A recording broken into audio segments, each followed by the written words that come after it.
Hello everyone, तो कैसे हो आप लोग? आशा करते हो आप लोग अच्छे होंगे। तो इस तरीके इस स्टोरी को स्टार्ट करते हैं। तो इस स्टोरी की स्टार्टिंग में हमें एक लेडी को दिखाया जाता है जो एक ट्री को ट्रिम कर रही होती है, जो कि पेड़ पौधों की डॉक्टर होती है।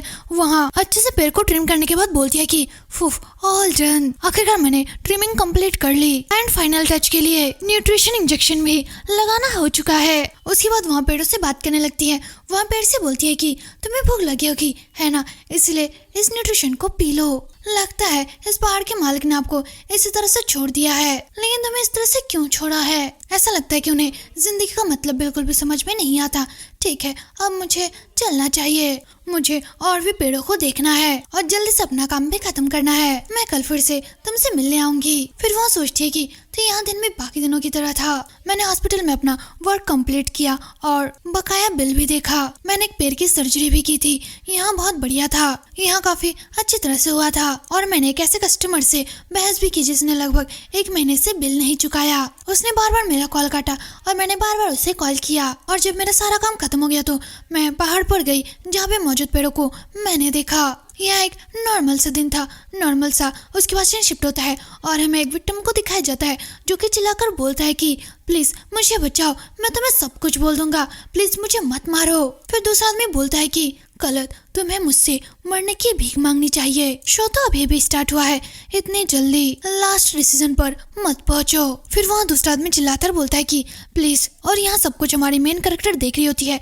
यहाँ देख के वहाँ काफी ज्यादा शॉक होती है और सोचती है कि क्या मैंने अभी अभी यहाँ सब कुछ क्या देखा और वो क्या कर रहा है? क्या यहाँ कोई मर्डर सीन है? मुझे जल्दी यहाँ से निकलना होगा और पुलिस को इन्फॉर्म करना होगा। मैन कैरेक्टर धीरे से पीछे की तरफ मुड़ने लगती है, लेकिन उसका पैर टहनियों के ऊपर पड़ता है और हल्की सी आवाज आती है जिस वजह से मैन कैरेक्टर बहुत ही ज्यादा डर जाती है और उसकी पूरी बॉडी कांपने लगती है। फिर वहाँ किलर की तरफ देखती है और सोचती है कि क्या ये सब क्या है, क्या बकवास है?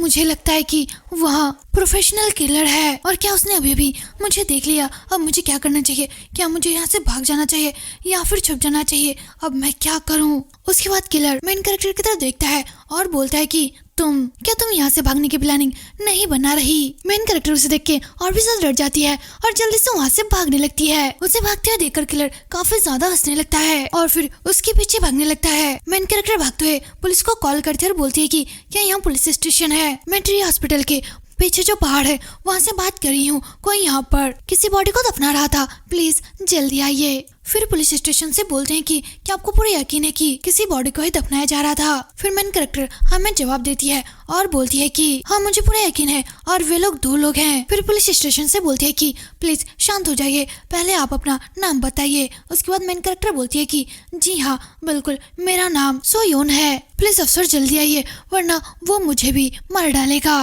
फिर पुलिस स्टेशन से बोलते हैं कि तो फिर ठीक है, हम अभी अफसरों को भेजते हैं, लेकिन अगर यहाँ झूठी खबर हुई तो आपको जुर्माना देना पड़ेगा। फिर सोयोन बोलती है कि हाँ ठीक है मैं समझ गई, लेकिन प्लीज तुम जल्दी भेजो। तभी पीछे से वहाँ किलर सोयोन के गले में वायर लपेट देता है और बोलता है कि अरे तुमने इसे गिरा दिया था, तुम्हें इसका बेहतर तरीके से ख्याल रखना चाहिए था। फिर सोयोन सोचती है कि क्या सचमुच मैं इसी तरह से मरने वाली हूँ? मैंने अपनी पूरी जिंदगी बिना किसी परेशानी के अच्छी तरह से बिताने की कोशिश की थी। मैं आखिरकार उस तरह की जिंदगी के करीब पहुँच गई थी और क्या अब मुझे मरना पड़ेगा, वो भी किसी किलर के हाथों से?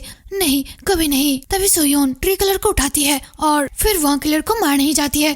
तभी देखती है कि किलर के फेस पर एक अजीब सा डर है और उसका फेस थोड़ा सा अजीब हो चुका है। वहाँ कुछ समझ पाती तभी वहाँ देखती है कि जिस आदमी को दफनाया जा रहा था वहाँ उठकर पीछे से एक स्टोन से किलर को मारता है। यहाँ देख के सोयोन और भी ज्यादा डर जाती है और नीचे बैठ जाती है। जो दूसरा इंसान होता है वहाँ यहाँ सब कुछ देख के जल्दी से वहाँ से भाग जाता है और सोयोन अकेले वहाँ पर बैठी रह जाती है और सोचती है कि यहाँ क्या हो रहा है, यहाँ सब कुछ क्या है। उसके बाद सीन शिफ्ट होता है और हमें 2 साल बाद का सीन दिखाया जाता है।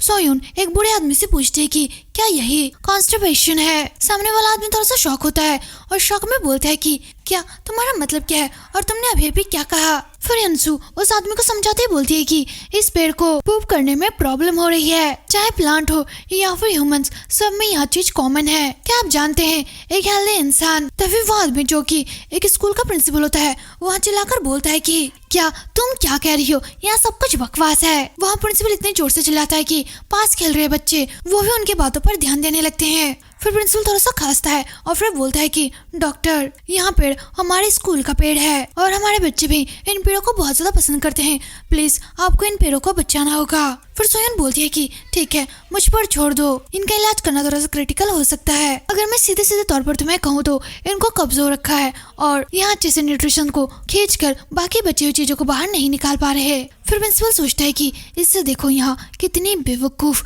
ट्री डॉक्टर है, मैं इस नासमझ औरत को पैर को ठीक करने के वर्क पर इतना ज्यादा थका दूंगा कि यहाँ बहुत ज्यादा थक जाएगी, फिर बाद में इन्हें दोबारा बर्बाद कर दूंगा और इन पेड़ों के इलाज के लिए जितना पैसा लगेगा मैं उन पैसों को वापस ले लूंगा और इन पर केस भी कर दूंगा। इस तरह से मुझे 2 तरह से पैसे मिलेंगे। फिर सोयन बोलती है कि पैसे प्रिंसिपल, तुम्हारे हाथ में कुछ है। यह सुन के प्रिंसिपल थोड़ा सा शॉक होता है। फिर इनसे बोलती है कि मैंने सुना है कि स्कूल ने फिलहाल अपनी बिल्डिंग्स को बढ़ाई है और टाइलें, बचा हुआ सीमेंट और शायद सीमेंट की पैकिंग वाली बोरियां भी। क्या तुम्हें पता है जब पेड़ सीधे वाटर के कांटेक्ट में आते हैं तो वे चट्टान की तरह हार्ड हो जाते हैं, लेकिन अगर उन्हें कुछ पत्थर या इस टाइप का कुछ मिल गया तो पौधे अच्छी तरह से ग्रो नहीं कर पाते और लास्ट तक उन पेड़ों के जड़ सड़ने लगते हैं और वहाँ बढ़ नहीं पाते। फिर प्रिंसिपल थोड़ा सा डर के साथ बोलता है कि क्या तुम क्या कह रही हो। फिर सोयन बोलती है कि तुम्हें कचरा निपटाने के बचत को सुनकर काफी ज्यादा खुशी होगी, है ना? मैं इसकी शिकायत किसी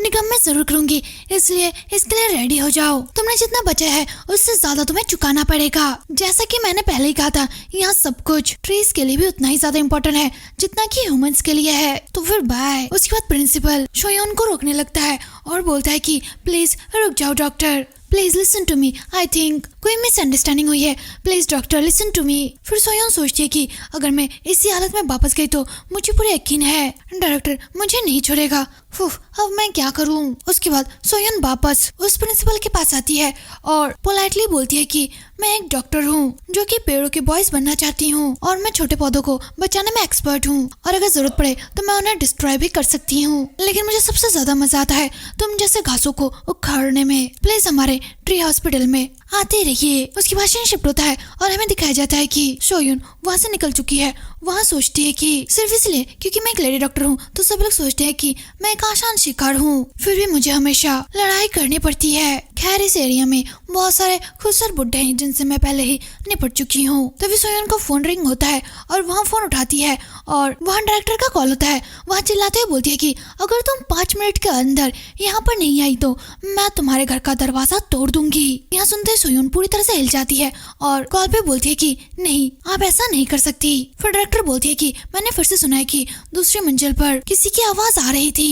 फिर सोयन घबराते हुए बोलती है कि डायरेक्टर प्लीज मुझे लगता है कि आपको कोई मिसअंडरस्टैंडिंग हुई है, एक खाली कमरे से भला कैसी आवाज आ सकती है, प्लीज ऐसा मत करिए। फिर डायरेक्टर बोलता है कि आई एम सॉरी, मैंने पहले ही एक लॉक स्मिथ को बुला रखा है। फिर सोयन चिल्लाती है और बोलती है कि प्लीज डायरेक्टर रुक जाइए, मैं 5 मिनट के अंदर वहाँ पर पहुँच जाऊंगी। नहीं रुको, मैं 2 मिनट के अंदर वहाँ पर पहुँच जाऊंगी, प्लीज ऐसा मत करो, तब तक प्लीज डोर को ओपन मत करना। उसके बाद डायरेक्टर कॉल कट कर देती है और फिर लॉक स्मिथ पूछता है कि क्या मैं अब डोर खोल सकता हूँ। फिर डायरेक्टर बोलती है कि हाँ ठीक है खोल सकते हो। फिर अंशु सोचती है कि नहीं डायरेक्टर अब किसी भी हालत में उस डोर को नहीं खोल सकती वरना मेरा सारा काम खराब हो जाएगा। उस कमरे के अंदर बहुत ही डेंजरस प्लांट छुपा हुआ है। वहाँ कुछ ही टाइम में अपने मकान के सामने चली जाती है और नीचे से डायरेक्टर को बुलाने लगती है। उसके बाद हमें लॉक स्मिथ को दिखाया जाता है जो कि लॉक को तोड़ ही रहा होता है और बोलता है कि ठीक है मैं यहाँ शुरू करने वाला हूँ। फिर डायरेक्टर बोलती है कि हाँ प्लीज जल्दी करो। फिर वहाँ भी हमें जवाब देता है। तभी वहाँ पर सोयन आ जाती है और चिल्लाकर बोलती है कि प्लीज वेट करो। फिर सोयन उस बूढ़े आदमी को कुछ पैसे देते हुए बोलती है कि मुझे माफ करना ड्राइवर, मैं मरम्मत का पूरा खर्चा उठा लूंगी, इसलिए प्लीज आप जा सकते हो, प्लीज मुझे माफ करना। फिर डायरेक्टर बोलती है कि मैं तो बस जीतने ही वाली थी, यहाँ सचमुच काफी ज्यादा सैड करने वाला है। उसके बाद सोयन चिल्लाने लगती है और बोलती है कि डायरेक्टर मैंने आपको पहले ही बताया था कि दूसरी मंजिल वहाँ किसी और की है, इसलिए आप भी अंदर नहीं जा सकते। फिर डायरेक्टर बोलती है कि क्या मैंने पहले ही कहा था कि वाटर पाइप में कुछ रुकावट आई है तो आपने उस टाइम बहाना बना के बोला था कि आप वहाँ पर चिली सुखा रहे हो। क्या तुम किसी अजनबी को लंबे टाइम से देख रहे हो लेकिन फिर भी क्या तुम उस पर ट्रस्ट कर सकते हो? तुम मुझ पर ट्रस्ट कर सकती हो। अगर तुम वहाँ पर बोलोगे कि तुमने वहाँ पर गोल्ड की बिस्किट छुपा रखी है तब भी मैं उन्हें नहीं लूंगी। फिर सोयन सोचती है कि सच कहूँ तो मैं चाहती हूँ कि कोई उसे चुरा ले, सच में। फिर सोयन बोलती है कि अगर आप इसे खोलोगे तो यहाँ सिर्फ एक खाली कमरा होगा और कुछ भी नहीं। फिर डायरेक्टर बोलती है कि कि हाँ ठीक है, मैं मान लेती हूँ, लेकिन कम से कम मुझे इस खाली कमरे के अंदर थोड़ी सांस तो लेने दो। फिर शयन सोचती है कि लेकिन अगर सच में कुछ हो गया तो मुझे अपनी जान गंवानी पड़ेगी, अभी मैं क्या करूँ। उसके बाद डायरेक्टर बोलती है कि उफ, अब झूठ भी बोलना बंद करो। फिर शयन सोचती है कि वह आदमी क्यों की श्योक। उसके बाद सीन शिफ्ट होता है और हमें कुंजी श्योक के बड़े भाई को दिखाया जाता है। शियोन को वहाँ पकड़ लेता है। शियोन उसको देखती है और सोचती है कि वह आदमी वहाँ कौन है। नहीं, उससे पहले यहाँ कौन सी जगह है। मेरी आखिरी याद मेरे घर के पीछे जो पहाड़ था, मैं वहीं पे थी। यहाँ सब कुछ आखिरकार क्या हो रहा है कि उनके शेख का बड़ा भाई शियोन को बहुत जोर से मारता है। फिर शियोन थोड़ी देर पीछे हट जाती है और सोचती है कि उसने ऐसा क्यों किया। फिर शियोन उस सामने वाले आदमी से पूछती है कि तुमने ऐसा क्यों किया। फिर वह आदमी बोलता है कि जिस इंसान को तुमने पहाड़ के पीछे अधमरा छोड़ दिया था, वह मेरा छोटा भाई है। यहाँ सुन के शियोन और भी ज्यादा शॉक होती है और सोचती है कि तो यहाँ अशेसन का भाई है। ये दोनों सचमुच बिल्कुल पागल है। फिर शियोन माफी मांगने लगती है और बोलती है कि मुझे नहीं पता कि यहाँ सब कुछ कैसे हुआ, लेकिन मैं बस सेल्फ डिफेंस कर रही थी और तुम्हारे भाई के ऐसे हालत के जिम्मेदार मैं बिल्कुल भी नहीं हूँ। दरअसल तुम्हारे भाई ने किसी और को सबसे पहले मारने की कोशिश की थी, वह इस इंसान को दफना रहा था। फिर क्यों उनके शौक का बड़ा भाई कैजुअली बोलता है कि तो बस दफना ही तो रहा था, इसमें कौन सी बड़ी बात है। यहाँ सुन के शियोन बहुत ज्यादा चौंक जाती है और सोचती है कि यहाँ क्या हो रहा है, क्या उन लोगों के लिए यहाँ एक नॉर्मल बात है। फिर वहाँ सामने वाला आदमी बोलता है कि जब कोई आपके मन पसंदीदा काम पर इंटरफेयर करे तो गुस्सा आना यहाँ नेचुरल है। तो तुम्हें नहीं पता कि वहाँ किस तरह का इंसान है। जो यहाँ सुन के बहुत ज्यादा डर जाती है और सोचती है कि मैं सचमुच मैं बर्बाद हो गई हूँ। वह नॉर्मल लोगों की तरह बिहेव नहीं करता, क्या ये भी एक साइको है। फिर शियोन सामने वाले आदमी को समझाते हुए बोलती है कि प्लीज प्लीज मेरी बात सुनो, मैं कसम खा के कहती हूँ कि मैंने ऐसा बिल्कुल भी नहीं किया। मैं तो बस पहाड़ों में पेड़ों की देखभाल करने के लिए गई थी, यहाँ मैंने बिल्कुल भी नहीं किया, यहाँ सब कुछ किसी और ने किया है। शियोन सोचती है कि अगर यही सिलसिला जारी रहा तो मैं सचमुच यहीं पर मरने वाली हूँ, मेरी जिंदगी अब बर्बाद होने वाली है, क्या अभी कुछ भी नहीं किया जा सकता। फिर शियोन बोलती है कि जिस इंसान को दफनाया जा रहा था उस इंसान ने आपके भाई को पीछे से पत्थर मारा, जिस वजह से उसकी हालत ऐसी हो चुकी है। मैंने सच में ऐसा कुछ भी नहीं किया, बेशक मुझे जिंदा रहना था इसलिए मैंने उस चीज का यूज किया। फिर वहाँ सामने वाला आदमी बोलता है कि मेरे भाई की एबिलिटी अच्छी है, ऐसा नहीं हो सकता कि पीछे से आ रहे उस इंसान को वाहन दिखा कर दे और चुपचाप मार खाए। इसका मतलब यह है कि वह ना ही बेवकूफ था और ना ही लापरवाह था। फिर शियोन डरते हुए बोलती है कि वो मैं। उसके बाद वह सोचती है कि अब मुझे क्या करना चाहिए, मुझे किसी भी हालत में यहाँ से निकलना होगा, लेकिन मैं कैसे करूं, मैं यहाँ से बाहर कैसे निकलूं। फिर वो आदमी बोलता है कि शोयोन, चाहे तुम उसे किसी भी चीज से मारो, मुझे इससे कोई भी फर्क नहीं पड़ता, लेकिन तुम एक क्रिमिनल हो, तुम्हारा क्रिमिनल बनना बिल्कुल भी मुश्किल नहीं है। मैं चाहता हूँ कि तुमने मेरे भाई के साथ जो कुछ भी किया है उसकी कीमत तुम्हें चुकानी पड़े, जो अब कोमा जैसी सिचुएशन में है। फिर शियोन सोचती है कि यहाँ तो बहुत बुरा हुआ, मेरे लिए यहाँ से जिंदा निकलना बिल्कुल नामुमकिन है। फिर सामने वाला आदमी बोलता है कि तो फिर ठीक है, इसके बजाय मैं तुम्हारे साथ एक डील करना चाहता हूँ, अगर तुम अपने दिमाग से काम लोगी तो तुम यहाँ से सेफली बाहर निकल सकती हो। फिर शियोन बोलती है कि क्या डील। उसके बाद सामने वाला आदमी बोलता है कि हाँ बिल्कुल ठीक, मुझे बात को जल्दी जल्दी समझाना पसंद है। उसके बाद वो आदमी कुछ डॉक्यूमेंट शियोन के सामने रखता है और शियोन की हथकड़ी को खोल देता है। फिर वो आदमी बोलता है कि दरअसल मैं रियल क्रिमिनल को ढूंढूंगा और तुम्हारी जगह पर रखूंगा, बदले में तब तक तुम्हें मेरे भाई का ख्याल रखना होगा और तुम्हें यहाँ देखना होगा कि वह इस जगह को छोड़कर कहीं पर भी ना जाए। अगर तुम इसे अच्छी तरह से निभा पाए तो यहाँ अच्छा होगा। उसके बाद सीन शिफ्ट होता है और हमें 2 साल बाद का सीन दिखाया जाता है। अंधेरी रात थी और शियोन अपने जॉब से लौटी थी। उसका सोने से पहले रोज का एक काम होता था कि वहाँ पहले क्यों के शौक को चेक करती थी कि वहाँ कैसा है, उसके बाद ही वहाँ सोने जाती थी। वह अंधेरे से ऊपर आती है और की शौक को चेक करने लगती है। वह सोचती है कि वह आदमी अभी भी घर के 2nd फ्लोर पर सो रहा है और इतने सालों में मुझे उसकी बस इतनी इन्फॉर्मेशन मिली कि उसका नाम क्यों के शौक है। उस इंसिडेंस के दूसरे दिन ही वहाँ की जगह को पूरी तरह से साफ कर दिया गया और पुलिस ने झूठा रिपोर्ट लिखाने के लिए मुझ पर जुर्माना भी लगाया। और जैसे मैंने उस डील पर अपना साइन किया, मेरे घर के ऊपर 2nd फ्लोर एक ही रात में बनकर पूरी तरह से रेडी हो गया और उस आदमी की देखभाल करने के लिए वहाँ पर मेडिकल स्टाफ भी लगवाया गया। और सबसे बड़ी बात, उसकी पावर मैं उसे देख के ही समझ गई थी, उसके अंदर बहुत पावर है। उसने मुझे बोला था कि एक क्रिमिनल बनना बिल्कुल भी मुश्किल नहीं है। अगर दूसरे शब्दों में कहे तो असली क्रिमिनल पकड़ में नहीं आ जाता तब तक मुझे इसी तरह से इस जेल में रहना होगा। इसलिए कौन की शौक, प्लीज तुम कभी भी मत उठना, तुम्हें बिल्कुल भी जागना नहीं चाहिए प्लीज, ताकि मैं शांति से रह सकूं। प्लीज मत जागना, मैं हर रोज यही प्रे करती हूँ। उसके बाद सीन शिफ्ट होता है और हमें अगला दिन दिखाया जाता है। शियोन की बॉस चिल्लाकर बोलती है कि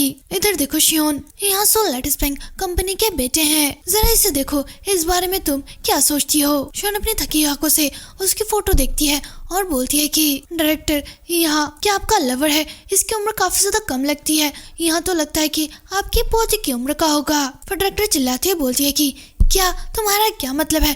तुम जैसा सोची हो ऐसा कुछ भी नहीं है। सोल का बेटा तुमसे मिलने के लिए कोरिया तक आ सकता है, तो यहाँ तुम्हारे लिए अपॉर्चुनिटी नहीं है तो क्या है? फिर शियोन बोलती है कि क्या अपॉर्चुनिटी, इससे आपका क्या मतलब है? उसके बाद डायरेक्टर बोलती है कि तुम्हारा मतलब है से तुम्हारा क्या मतलब है? तुम भी मेरी तरह जानती हो कि अगर चीजें इस तरह से चलती रही तो हमारा यहाँ हॉस्पिटल ज्यादा दिन तक नहीं टिक पाएगा। हम पहले ही टोंगवा हॉस्पिटल के सभी बड़े कॉन्ट्रैक्ट खो चुके हैं और इन दिनों मुश्किल से हमें कुछ ही काम मिल पा रहा है।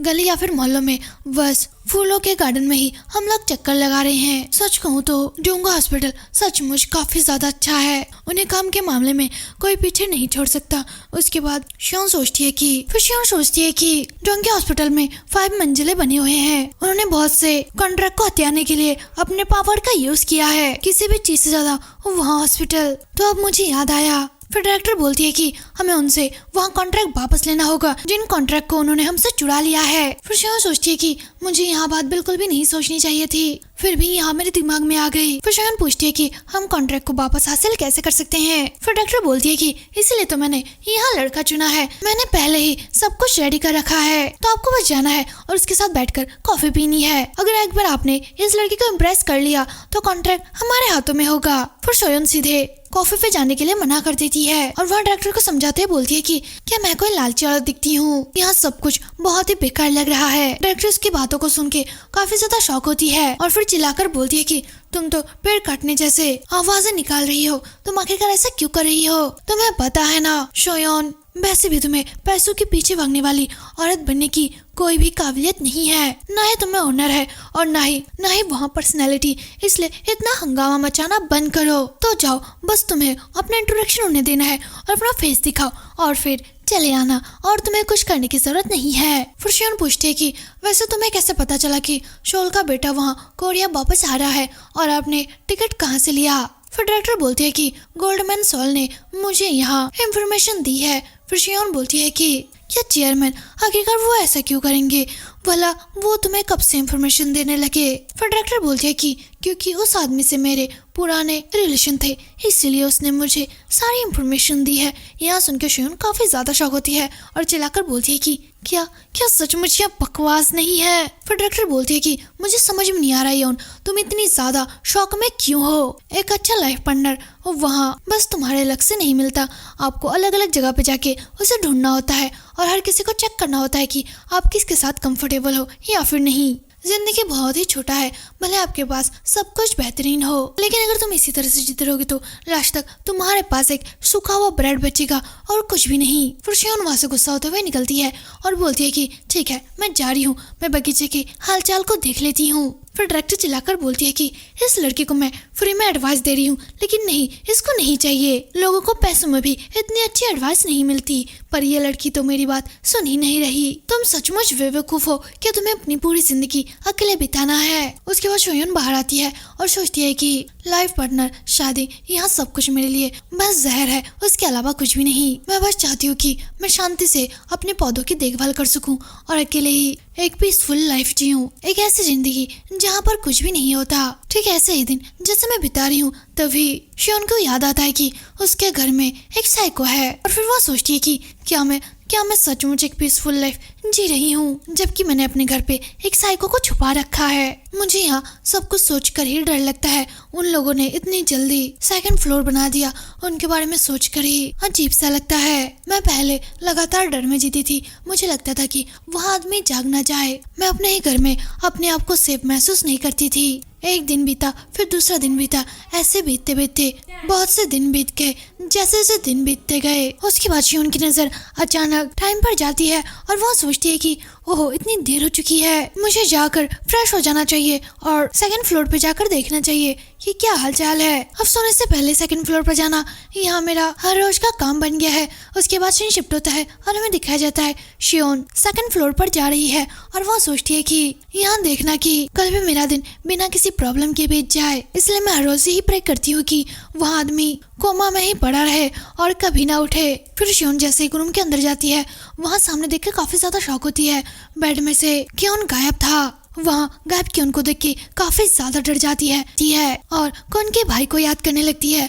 उसने बोला था कि एक अच्छा क्रिमिनल बनना उतना भी हार्ड नहीं है। फिर शियोन डरते हुए बोलती है कि मैं अब उसे कैसे ढूंढूंगी। नहीं, मुझे उसे ढूंढना होगा, चाहे कुछ भी हो जाए, चाहे मुझे कुछ भी करना पड़े, मुझे उसे ढूंढना ही होगा। शियोन जैसे ही रूम के अंदर एंटर करती है, कौन साइड में खड़ा रहता है और उसे घूर के देखने लगता है। फिर वह जल्दी से शियोन को दबोच लेता है। शियोन सोचती है कि क्या अभी मैं मरने वाली हूँ? नहीं, मुझे यह बात समझ में नहीं आती। वहाँ 2 सालों तक बिस्तर पर ही पड़ा रहा, तो उसकी बॉडी इस तरह से कैसे काम कर रही है? उसकी बॉडी को उसे हिलाने में भी प्रॉब्लम होनी चाहिए। आखिरकार उसे इस तरह की पावर कहाँ से मिल रही है? शियोन डरते हुए बोलती है कि प्लीज प्लीज मुझे जाने दो, मुझे छोड़ दो। फिर वहाँ सोचती है कि नहीं, अभी मुझे शांत रहने की जरूरत है। इस सिचुएशन में मुझे इतना ज्यादा भड़कना नहीं चाहिए। फिर शियोन बोलती है कि क्यों जुवू, आप अभी जागे हैं, इसलिए आप थोड़े से कंफ्यूज लग रहे हैं।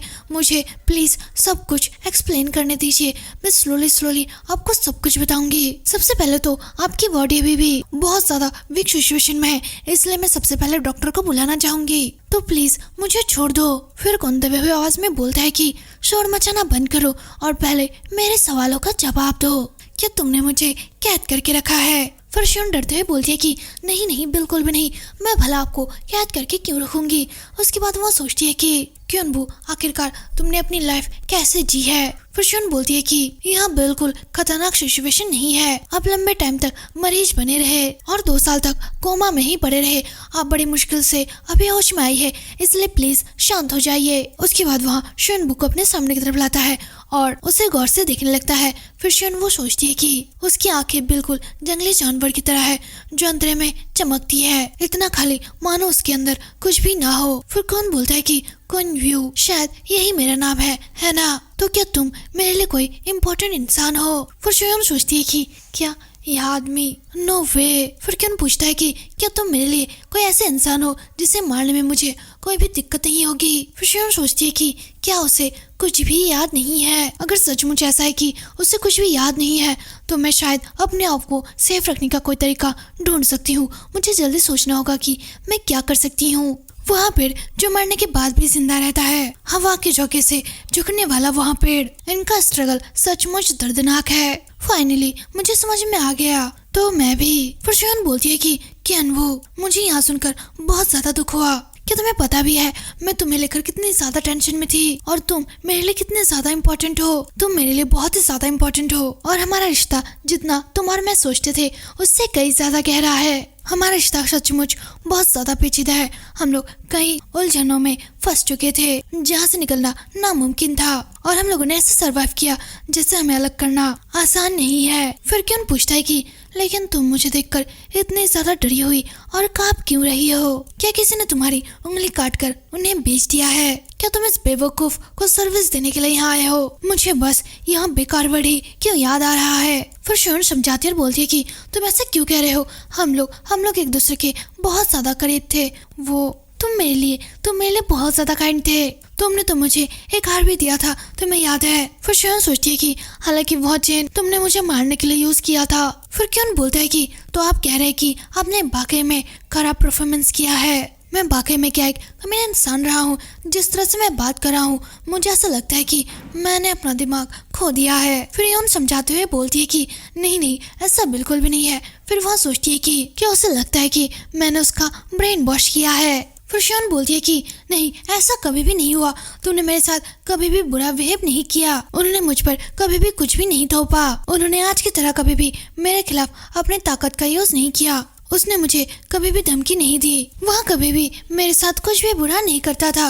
फिर वह सोचती है कि हालांकि यहाँ तो बस मेरी मन की ख्वाहिश है जो कि मैं उससे बता रही हूँ। फिर क्यों पूछता है कि क्यों मैं तुम्हारे साथ बुरा बिहेव क्यों नहीं कर सकता था, क्या तुम मुझसे भी बुरे काम करती हो। फिर शियोन कांपते सोचती है कि मुझे अभी क्या बोलना चाहिए। फिर शियोन डरते हुए बोलती है कि क्योंकि यहाँ कानून के खिलाफ है। फिर क्यों पूछता है कि क्या तुम्हारा क्या मतलब है कि कानून के खिलाफ है। उसके बाद शियोन बोलती है कि वो मेरा मतलब। फिर वह सोचती है कि आखिरकार मेरा दिमाग इस तरह से बंद क्यों हो रहा है, वहाँ काम नहीं कर रहा, मुझे जल्दी से जल्दी कुछ सोचना होगा। फिर उसे डायरेक्टर की बात याद आती है, उसने बोला था कि एक अच्छा लाइफ पार्टनर वहाँ किस्मत से नहीं मिलता, हमें उसे ढूंढना पड़ता है। उसके बाद शियोन थोड़ी देर सोचती है और फिर बोलती है कि क्योंकि अगर तुमने मुझे चोट पहुंचाया तो यहाँ फैमिली पूरी तरह से बिखर जाएगी। फिर शियोन सोचती है कि तुम्हें अब से यहीं रहना होगा। फिर शियोन बोलती है कि क्योंकि मैं तुम्हारी वाइफ हूँ, कॉन्शिव हूँ। फिर वहाँ सोचती है कि मैं सिर्फ यही कार्ड यूज कर सकती हूँ। तभी कि उनके सर पे बहुत तेज दर्द होता है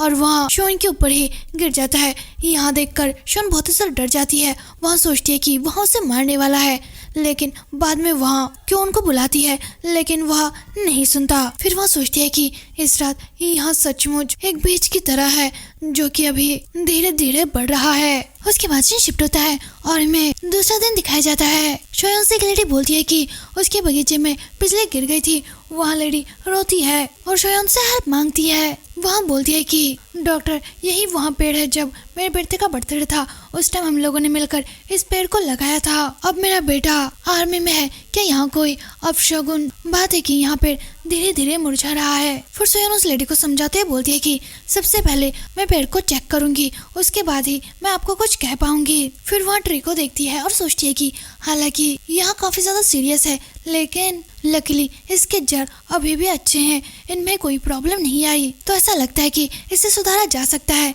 तभी डायरेक्टर सोयन को फुसफुसाकर बोलती है कि सोयन क्या तुम सचमुच इस पर ध्यान देने वाली हो? अगर कुछ भी गलत होता है तो सारा इल्जाम आप पर आके लग जाएगा। फिर सोयन बोलती है कि यहाँ पर उन्होंने अपने बच्चे के बर्थडे पर लगाया था, तो मुझे लगता है कि जहाँ तक हो सके मुझे इसे बचाने की कोशिश करनी चाहिए। सबसे पहले हमें डैमेज पार्ट को चैन से सिक्योर करना चाहिए कि हॉस्पिटल में मिट्टी होगी। फिर डायरेक्टर बोलती है कि हम करते हैं, लेकिन वे लोग बात कर रहे होते हैं तभी शियोन का कॉल आता है और वहाँ बोलती है कि प्लीज मुझे माफ करना, मुझे यहाँ कॉल लेना होगा। फिर डायरेक्टर बोलती है कि ठीक है तुम कॉल रिसीव कर लो। उसके बाद शियोन एक साइड आती है और कॉल पर काफी शौक की बात करती है। वह बोलती है कि क्या तुम कह रहे हो कि अब वहाँ कब उठेगा, तुम कब अब यहाँ कैसे बोल रहे हो? मैंने कल ही तुझसे बात किया था और उसने मुझे जमीन पर भी गिरा दिया था।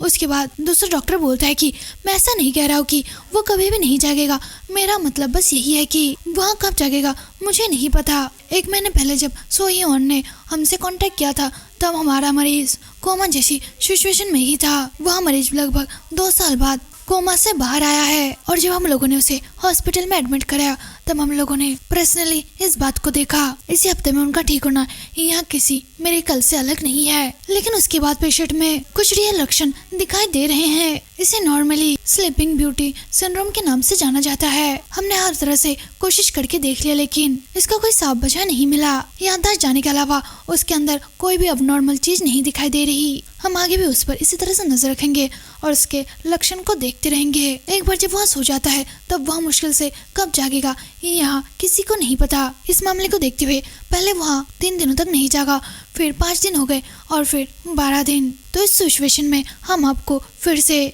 उसे आपके घर में शिफ्ट कर रहे हैं। यह सुन के सोयन और भी ज्यादा शॉक होती है और बोलती है कि वेट डॉक्टर प्लीज, तो आपके कहने का यह मतलब है कि क्यों न भी कोमा में नहीं है बल्कि वहाँ सो रहा है और आप यहाँ नहीं जानते कि वह कब तक अपने नींद से जागेगा। फिर वहाँ डॉक्टर बोलता है कि जी हाँ आपने बिल्कुल सही कहा। यह बात सुन के सोयन काफी ज्यादा हैप्पी हो जाती है और खुशी से बोलती है कि क्या सच में? Thank you so much doctor, अब से मैं और खुशी के साथ और हार्ड वर्क के साथ जीऊंगी। यह सुन के डॉक्टर थोड़ा सा शॉक होता है और बोलता है कि क्या? उसके बाद शियोन डायरेक्टर और उस औरत के पास लौट जाती है। वह उनसे माफी मांगती है वेट करवाने के लिए। फिर डॉक्टर बोलता है कि क्या तुमने बात कर ली? सोयोन काफी ज्यादा एक्साइटली हाँ में जवाब देती है और दूसरी लेडी को बोलती है कि मैं पूरी कोशिश करूंगी कि मैं आपके पैर को बचा लूं, तो इसलिए प्लीज टेंशन मत लो। उसके बाद दूसरी लेडी इमोशनल होके सोयोन को थैंक्स बोलती है और बोलती है कि मेरे पेड़ को बचाने के लिए। फिर डॉक्टर बोलती है कि जो कुछ भी पहले हुआ था मुझे लगता है कि वहाँ सब कुछ सॉल्व हो चुका है। उसके बाद हमें डॉक्टर को दिखाया जाता है, वहाँ सोचता है कि क्या सोयोन वहाँ स्ट्रेस की वजह से मेंटली थोड़ा सा डिस्टर्ब हो चुकी है। उसके बाद डॉक्टर को याद आता है कि वहाँ उसे यहाँ बताना भूल गया है कि स्लीपिंग ब्यूटी सिंड्रोम, जिसे क्वाइन लेविन सिंड्रोम के नाम से भी जाना जाता है, उसमें अक्सर बिहेवियर चेंज हो जाता है और ज्यादा खाना भी खाता है और थोड़ा क्रूअल के साथ साथ हाइपर सेक्सुअलिटी भी बढ़ जाती है। खैर हमें यहाँ नहीं पता कि वहाँ पिछली बार अब कब जागेगा, तो उसको यहीं पे खत्म करते हैं, मैं उन्हें बाद में बता दूंगा। लेकिन फिर भी डॉक्टर अपने भाई को ऐसी हालत में देख रहा है, इससे वहाँ काफी ज्यादा बेचैन होगा। सच कहूँ तो सर्जन उसे उनके घर में भेजने के अलावा किसी बड़े हॉस्पिटल में उन्हें दिखाना चाहिए था। खैर इसमें दखल देना मेरा काम नहीं है, मेरा काम तो बस इतना है कि जो कहा जाए मैं वही करूं। बदले में मुझे सैलरी तो मिल ही रही है, लेकिन जागते टाइम वहाँ मरीज कुछ वर्ड बार बार दोहरा रहा था, मेरे दिमाग से वहाँ नहीं जा रहा। उसकी वॉइस काफी ज्यादा धीमी थी। उसके बाद हम पीछे का सीन दिखाया जाता है।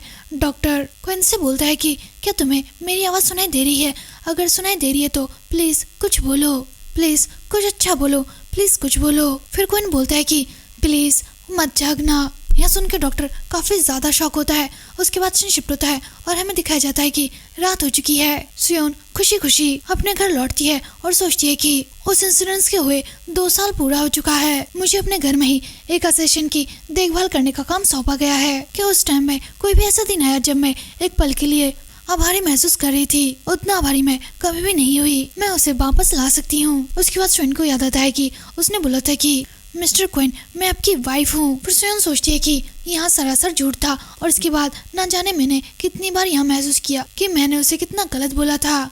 भले तुम जिंदा रहने के लिए कितने ही ज्यादा बेताब क्यों ना हो, एक वाइफ वहाँ कभी भी नहीं चाहेगी कि वहाँ एक असेशन की वाइफ हो। लेकिन वो आदमी फिर से बेहोश हो चुका है और कौन जानता है कि वहाँ कब जागेगा भी या फिर नहीं। अब मेरे पास सिचुएशन को संभालने का मौका है, चाहे कुछ भी हो जाए। और मेडिकल स्टाफ ने कहा है कि उन्होंने फिर से क्वीन को 2nd फ्लोर पर शिफ्ट कर दिया गया है। चलो फिर क्या मुझे एक बार यहाँ नहीं देख लेना चाहिए कि वह कितनी शांति से सो रहा होगा। ट्रेन जैसे ही डोर खोलती है वह सामने देखती है कि बेड पर कोई भी नहीं है। ट्रेन देख के काफी ज्यादा शॉक होती है और गुस्से से चिल्लाकर बोलती है कि वह कमीना आखिरकार कहाँ गया। उसके बाद सोयोन हर तरफ कंचेवू को ढूंढने लगती है और चिल्लाकर उसका नाम बुलाती है। वह सोचती है कि वो आखिरकार कहाँ गया। वो सचमुच बड़ा सा सिरदर्द है, कभी भी कहीं पर भी गायब हो जाता है। सोयोन हर तरफ उसे ढूंढते हुए काफी ज्यादा थक जाती है, उसके घुटनों में दर्द होने लगता है। वह सोचती है कि उसकी बॉडी अच्छी हालत में नहीं है, इसलिए मुझे लगा कि वह ज्यादा दूर तक नहीं जा पाएगा।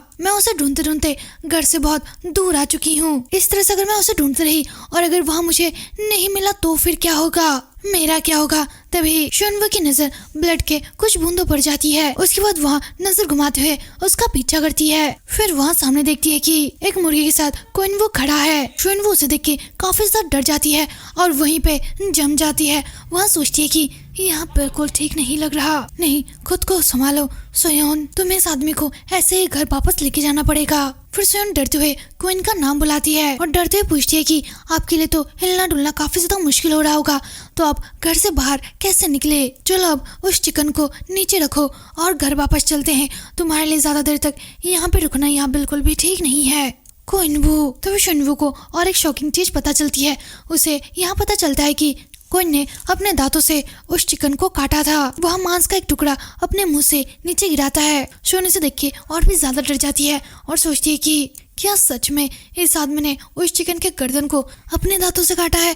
मुझे यकीन नहीं हो रहा। उसकी याददाश्त खोने के अलावा क्या उसका दिमाग का कोई स्क्रू ढीला हो चुका है जो वहाँ इस तरह से हरकत कर रहा है। फिर सोयोन के मुंह से निकलता है कि व्हाट द हेल। उसके बाद क्वीन पूछता है कि क्या तुमने क्या कहा। फिर सोयोन डरते हुए बोलती है कि क्या वो मैं। फिर क्वीन बोलता है कि मुझे बस तुम्हारा चेहरा याद आ रहा था, लेकिन वहाँ डोर खुल ही नहीं रहा। फिर सुनबो सोचती है कि क्या उसने पिछला रोड तोड़ दिया और मुझे ढूंढने के लिए वहाँ इतनी दूर तक आया। इसका मतलब यह नहीं है कि उसे मेरा चेहरा सचमुच याद है। नहीं सुनबो, अभी तुम्हें शांत होने की जरूरत है। उसे देखकर मुझे यहाँ कंफर्म है कि वो मेंटली डिस्टर्ब है। फिर सुनबो डरते हुए बोलती है कि हाँ मुझे समझ में आ गया, आप शायद बहुत ज्यादा कंफ्यूज्ड हैं। अरे दरअसल मैं एक डॉक्टर हूँ जो आपकी देखभाल कर रही हूँ। मिस्टर कॉनव्यू, आप काफी टाइम से सो रहे हैं, क्या आपको पता है? इससे पहले आप काफी ज्यादा वीक थे, आप तो बहुत लंबे टाइम तक जाग भी नहीं पाए थे। शायद इसीलिए आपकी बॉडी अभी इतनी ज्यादा अनस्टेबल है। जो कुछ भी तुम देख रहे हो उसका कोई भी मतलब नहीं है। यहाँ सब कुछ सिर्फ तुम्हारे दिमाग का छोटा छोटा खेल है। वैसे भी यहाँ बस एक ड्रीम है। चलो अब मैं तुम्हें वापस घर लेके चलती हूँ ताकि आप अच्छे से सो सकें, इससे आपको सुकून मिलेगा। फिर क्यों बोलता है कि क्या एक सपना अगर यहाँ सच होता तो मैं तुम्हारे सामने इस हालत में खड़ा नहीं होता। मैं पूरे टाइम बस सेक्सुअल ड्रीम देख रहा था, वो भी अपने वाइफ के साथ। तो नहीं, मैं बिल्कुल भी कंफ्यूज नहीं हूँ और मुझे पूरा यकीन है कि मैं इसे बहुत ही अच्छी तरह से समझ गया हूँ कि मेरी एक वाइफ है जो मेरे आंखों के ठीक सामने खड़ी है और भागने की कोशिश करी है जैसे उसके दिल में कोई डर ही ना हो। फिर शियोन सोचती है कि नहीं, मैं यहाँ से भागना चाहती हूँ और उसे बताना चाहती हूँ कि वहाँ गलत है। मुझे इस सिचुएशन से निकलना होगा, मुझे कोई बहाना चाहिए। लेकिन यहाँ एक ऐसा जाल है जिसमें मेरा दम घुट रहा है और धीरे धीरे यहाँ मुझे मजबूती के साथ पकड़ रहा है, जिसकी वजह से मैं एक कदम भी नहीं चल सकती। तभी क्योंचू शियोन से उसका नाम पूछता है। फिर शियोन बोलती है कि क्या तुम क्या बोल रहे हो? उसके बाद क्यों बोलता है कि तुम्हारा नाम क्या है? फिर शियोन सोचती है कि मुझे क्या अपना असली नाम बताना चाहिए या फिर क्यों बोलता है कि मुझे तीसरी बार तुम्हारा नाम पूछना अच्छा बिल्कुल भी नहीं लग रहा। फिर शियोन बोलती है कि ये बिल्कुल लियोन जैसी है। लियोन मतलब कि मेरा नाम। फिर क्यों बोलता है कि तो लियोन तुम्हारा नाम है। तो लियोन, क्या तुम्हारा पति इतना ज्यादा खराब है कि तुमने उसे यूं छोड़ने का मौका ढूंढ लिया? फिर शियोन डरते हुए बोलती है कि नहीं, वो मैं। आपकी नजर से आपको अचानक यहाँ पता चलता है कि आपकी वाइफ जिसे आप याद नहीं करते। मैं तो बस यही सोच रही थी कि यहाँ कितना ज्यादा चौंकाने वाला है और यहाँ कितना असहज महसूस करता है। फिर क्योंचू पूछता है कि तो क्या तुमने यहाँ सब कुछ मेरे लिए किया? फिर शियोन सोचती है कि फिलहाल तो मेरे लिए जिंदा रहना काफी है। क्योंचू फिर से शियोन के झूठ को पकड़ लेता है और उससे पूछता है कि क्या तुम फिर से मुझसे पंगा लेने की कोशिश कर रही हो? इसे मेरे लिए किस तरह से माना जा सकता है? मुझे यहाँ बिल्कुल भी पसंद नहीं है लियोन, हम कानून से बंधे हुए हैं, है ना? क्या तुम अपने हस्बैंड को छोड़ने का प्लान बना रही थी? लगता है कि सच में मैं तुम्हारा पति हूँ और तुम मुझे छोड़ रही थी। इसी कोशिश में शायद मैं पागल हो गया। फिर शियोन सोचती है कि क्योंकि तुम अपने नेचर से सचमुच एक नंबर के बदतमीज हो। फिर क्योंचू वो बोलता है कि मुझे वाकई में तुमसे बहुत प्यार रहा होगा लियोन। फिर शियोन सोचती है कि नहीं, उसको मुझसे बिल्कुल भी प्यार नहीं था, बल्कि उसने तो मुझे मारने की कोशिश की थी। तो इसी तरह मैं एक जाल में फंसती चले गई। मुझे नहीं पता कि यहाँ सब कुछ क्या हो रहा है, लेकिन मुझे नहीं लगता कि मैं अब इससे बाहर निकल सकती हूँ। हालांकि इस आदमी की अभी भी एक बहुत बड़ी कमजोरी भी है, उसे कुछ भी याद नहीं है और ना ही वहाँ कुछ भी जानता है। इसका मतलब यह है कि शायद स्टीयरिंग अभी भी मेरे हाथ में है। उम्मीद तो यही करती हूँ, लेकिन सबसे पहले मुझे पूरे हाल को संभालना होगा। फिलहाल मुझे जल्दी से यहाँ से निकलना होगा। अगर यहाँ के लोगों ने हम लोगों को इस सिचुएशन में देख लिया तो मेरा सब कुछ खत्म हो जाएगा। फिर शियोन बोलती है कि कुंजीबू, चलो यहाँ से, हम यहाँ पर और नहीं रुकते, चलो फिर घर चलते हैं, हमें आपके घाव का इलाज भी करना है। फिर क्यों बोलता है कि क्या घर? तुम्हारा मतलब है कि हम वेडिंग के बाद जिस घर में हम दोनों रहते हैं वहाँ घर? फिर शियोन सोचती है कि शायद मेरे हाथों में जो स्ट्रिंग थी वहाँ पहले से ही टूट चुकी है। अब पता नहीं यहाँ गाड़ी किस तरफ जाएगी। उसके बाद सीन शिफ्ट होता है और हमें दिखाया जाता है कि वे लोग घर पहुंच चुके हैं। फिर क्यों पूछता है कि लियोन, तुम काफी ज्यादा थकी हुई लग रही हो। फिर शियोन सोचती है कि ऐसा इसलिए क्योंकि जब हम लोग घर आ रहे थे रास्ते भर तुमने मुझसे हजारों सवाल पूछे और तुम्हें मुझे खींच कर लाना पड़ा। तुमने मुझसे मेरे एज के बारे में पूछा और अपनी एज के बारे में भी पूछा और हम लोग नॉर्मली क्या बात करते हैं इस बारे में भी मेरा सर फटा जा रहा है। पता नहीं मैं कौन सा आंसर गलत दे देती। उसके बाद क्यों बोलता है कि मुझे पता था मुझे अकेले ही चलना चाहिए था। फिर शियोन बोलती है कि नहीं, मैं तुम्हें ऐसा नहीं करने दे सकती थी क्योंकि तुम्हें पहले ही बहुत ज्यादा चोट लग चुकी है। फिर वहाँ सोचती है कि अगर तुम्हारे बॉडी के साथ कुछ भी गड़बड़ हुआ तो हर एक चीज की रिस्पॉन्सिबिलिटी मेरे ऊपर आ जाएगी। फिर शियोन बोलती है कि चलो फिर जल्दी से हाथ पैर धो लो और कपड़े चेंज कर लो, तब तक मैं फर्स्ट एक्ट किट रेडी कर लेती हूँ। उसके बाद सीन शिफ्ट होता है और हमें दिखाया जाता है कि क्योन वहाँ चेंज करके आ चुका है और शियोन उसका इलाज कर रही होती है। वहाँ उसका इलाज करते टाइम सोचती है कि उसे दर्द हो रहा होगा, लेकिन वह फिर भी जरा सा भी नहीं हिल रहा। तभी उन दोनों का आई कांटेक्ट होता है। शियोन वो जल्दी से अपना सर नीचे कर लेती है और सोचती है कि यह आदमी मुझे ऐसे क्यों घूर रहा है, जैसे कोई जानवर अपने शिकार को देख रहा हो। हाँ बिल्कुल, मुझे इस बात की टेंशन लेनी चाहिए कि यह आदमी दर्द में है या फिर नहीं। जरा सोचो, क्या मैं इसे जल्दी से जल्दी खत्म कर सकती हूँ। फिर सिन में बोलती है कि ठीक है, पूरा हो चुका है, मैंने फर्स्ट एड ट्रीटमेंट कर दिया है और जब मेडिकल टीम आएगी तो वहाँ तुम्हें और अच्छे से देख लेगी। तो फिर ठीक है, अब मैं नीचे चलती हूँ। फिर क्यों पूछता है कि पर क्यों। इसे शियोन थोड़ा सा चौंकती है और बोलती है कि क्या। उसके बाद क्यों पूछता है कि अगर हम लोग मैरिड है तो हम लोग अलग अलग क्यों सोएंगे। यहाँ सुन के शियोन बहुत ही ज्यादा शॉक होती है और शर्माते हुए बोलती है कि ऐसे इसलिए क्योंकि आपकी तबीयत काफी ज्यादा खराब है, आप एक पेशेंट है। फिर क्यों बोलते हैं कि हाँ, यहाँ बात तो सच है कि मैं एक पेशेंट हूँ, लेकिन मैं अभी कोमा में नहीं हूँ। फिर शियोन सोचती है कि वेट, मुझे इसकी बिल्कुल भी उम्मीद नहीं थी। अभी क्या होगा। अभी मुझे यहाँ बात समझ में आ रही है कि मैंने उससे कितना भयानक झूठ बोला था। अब क्या होगा। शियोन और भी जरा डर जाती है और डरने की वजह से वहाँ कांपने लगती है। फिर क्यों बोलता है कि क्या ऐसा इसलिए है क्योंकि मैं तुम्हें अजनबी जैसा फील कराता हूँ। क्या मैं उस हस्बैंड से अलग हूँ जिसे तुम याद करती हो। तो यहाँ कैसे रहेगा अगर मैं तुम्हारे बगल में एक सब्जी की तरह लेट जाऊं और सांस लेने के अलावा कुछ भी ना करूं। मैं तुम्हारे साथ बिल्कुल भी लापरवाही से पेश नहीं आऊंगा और न ही किसी चीज के लिए फोर्स करूंगा और न ही तुम्हें धमकाऊंगा। मैं वैसा ही वेव करूंगा जैसा कि तुम्हें पहले का याद है। तो क्या तुम मेरे साथ सोओगी। फिर से सोचती है कि और इन द एंड मैं बस पास में लेट गई अशिशन के ठीक बगल में। फिर क्यों जो पूछता है कि मुझे तुमसे कुछ पूछना है। फिर से सोचती है कि प्लीज सो जाइए, इस तरह से मुझसे बात मत कीजिए। फिर शियोन पूछती है कि तो आप किस बात को लेकर इतने ज्यादा एक्साइटेड हो। उसके बाद क्यों पूछता है कि मैं कुआं में कैसे पहुंच गया। फिर शियोन सोचती है कि यह स्टार्टिंग से ही बहुत ज्यादा जिद्दी है। फिर वह अपने दिमाग में बातों को पकाने लगती है। फिर बोलती है कि हम साथ में माउंट पर गए थे और किसी एक्सीडेंट की वजह से आप नीचे गिर गए। फिर क्यों पूछता है कि और तुम भी मेरे साथ गिर गई। फिर शियोन हाँ में जवाब देती है और बोलती है कि खैर मुझे ज्यादा चोट नहीं आई थी। फिर क्यों पूछता है कि और हमारी शादी कब हुई। फिर शियोन झिझकते ही बोलती है कि 2 साल पहले। फिर कौन बोलता है कि तो फिर नए शादी के बाद ही आप अपने कोमा में पड़े हस्बैंड की देखभाल कर रहे हैं। यहाँ तो बहुत ज्यादा बुरा था। फिर शियोन सोचती है कि मैं काफी ज्यादा सरप्राइज्ड हूँ, उसने पहली बार किसी समझदारी भरी बात कही है। फिर कौन पूछता है कि उससे पहले हम कितने साल रिलेशनशिप में रहे। फिर शियोन सोचती है कि क्या इसके क्वेश्चन तो और भी ज्यादा हार्ड उठते जा रहे हैं। मुझे इस तरह की चीजों का बिल्कुल भी एक्सपीरियंस नहीं है। अगर यहाँ और भी ज्यादा सवाल करने लगा तो मुझे नहीं लगता कि मैं अपने झूठ को और ज्यादा छुपा पाऊंगी, उसे शक हो ही जाएगा। फिर शियोन बोलती है कि ठीक उसी टाइम हम लोग मिले थे। फिर कोई बोलता है कि क्या उसी टाइम। फिर शियोन सोचती है कि यहाँ कहना बहुत अजीब लगेगा कि हम मिलते ही हम लोगों ने शादी कर ली। फिर शियोन बोलती है कि यहाँ एक 7 रातों का रिश्ता था। फिर कौन पूछता है कि क्या हम मिलते ही एक दूसरे के बहुत ज्यादा करीब आ गए थे और मुझे आजमाने के बाद तुम्हें यहाँ पता चल गया कि मैं तुम्हारे लिए बिल्कुल ठीक इंसान हूँ। मुझे यकीन नहीं हो रहा है कि मैं यहाँ सब कुछ भूल गया।